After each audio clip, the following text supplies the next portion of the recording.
Hello et bienvenue sur le podcast Élévation, bienvenue dans cette 7e journée du calendrier de l'Avent 2025 et aujourd'hui, j'ai envie de partir d'une phrase que l'on entend souvent dans, l'entrepreneuriat notamment, mais aussi dans le développement personnel, c'est: «Nous sommes la moyenne des 5 personnes que nous côtoyons chaque jour ou régulièrement».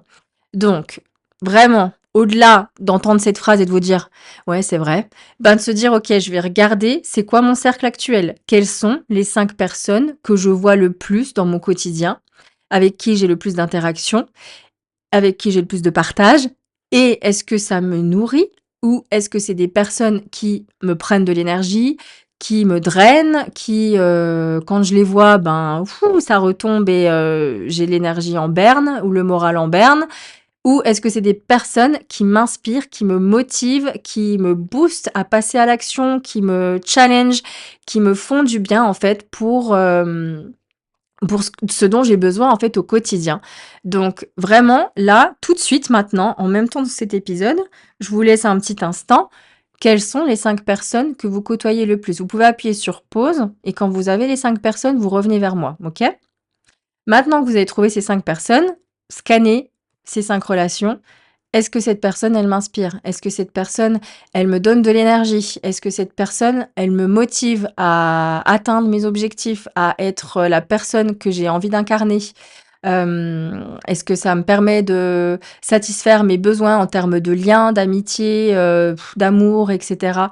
Hem, Est-ce que c'est une personne qui a un état d'esprit, qui me fait du bien? Ou est-ce que c'est une personne que j'ai toujours besoin de remonter en énergie, qui me vampirise et qui me prend, en fait, de l'énergie parce qu'elle est toujours déprimée, il y a jamais rien qui va et du coup, je suis tout le temps obligée de la rebooster et ça mène jamais à rien et du coup, moi, ça me prend de l'énergie et je c'est une personne qui parle que d'elle et du coup, j'ai jamais de place pour parler de moi, il y a pas d'échange, c'est des monologues et cetera et cetera.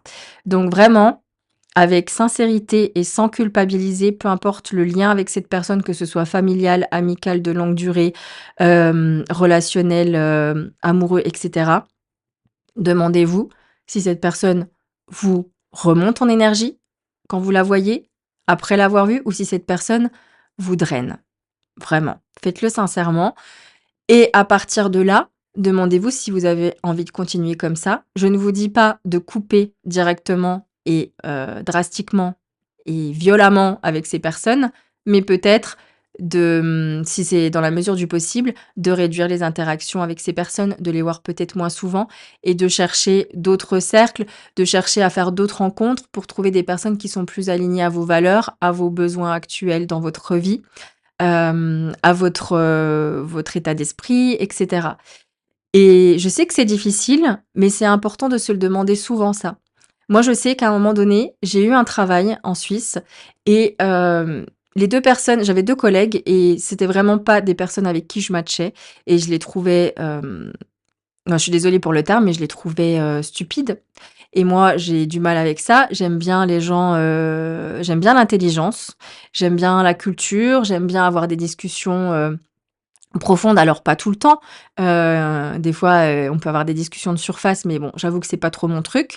Peu importe, on est tous différents, mais c'est des personnes qui voilà, qui allaient boire tous les soirs, qui se posaient pas de questions dans la vie, qui avaient un humour potache, comme on dit, qui était vulgaire et cetera. Donc au bout d'un moment, ça faisait 2-3 mois que je travaillais dans ce job et je me suis dit: «OK, là, en fait, sur 2 sur 5 personnes» et à l'époque, j'étais en couple et c'était quelqu'un qui me drainait beaucoup énergétiquement parce qu'il voyait toujours tout en noir et je me suis dit: «J'ai 3 personnes sur 5 dans mon entourage que je vois le plus, qui me prennent beaucoup d'énergie ou qui ne me nourrissent pas, en fait, que ce soit mentalement, amicalement ou enfin, voilà, qui m'apportent rien» et du coup, c'était pas possible pour moi et j'ai quitté ce job en partie pour ça. Je me suis dit: «Moi, j'ai pas envie de m'abrutir, j'ai pas envie de ne plus être stimulée», parce que j'étais pas très stimulée dans ce job. Au début, oui, parce que tout est nouveau, mais moi, le problème, c'est que je m'ennuie vite dans des cadres, plus salariés.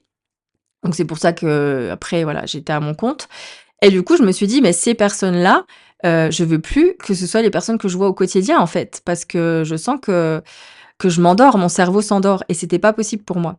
Donc du coup, c'est très important de vous dire et on n'a pas toujours l'opportunité de pouvoir quitter un job comme ça du jour au lendemain. Moi, ça ne m'a jamais fait peur parce que j'ai confiance en mes ressources et en mes compétences et je sais que je rebondis, depuis, voilà, plus de 30 ans, plus de 35 ans maintenant. Je sais que je finis pas à la rue et que les choses arrivent quand j'ose prendre les décisions qui s'imposent et qui sont parfois radicales, mais qui me permettent de me recentrer pleinement sur moi et de me permettre de m'épanouir, en fait. Parce qu'une fois que je prends la décision, par exemple, de quitter un job, comme c'était le cas à l'époque, le soulagement était là. Donc moi, quand il y a cette sensation de légèreté et de soulagement, je sais que je suis sur la bonne route et après, on verra après comment ça se passe, mais je me fais confiance. Donc vraiment, nous sommes la moyenne des 5 personnes que nous côtoyons le plus. Voilà. J'espère que cet, exemple est parlant. Je vous laisse avec ça. N'hésitez pas à faire cet exercice, à continuer d'approfondir un peu plus de ce qu'on a commencé ensemble pendant cet épisode et je vous retrouve demain pour un nouveau jour du calendrier de l'Avent.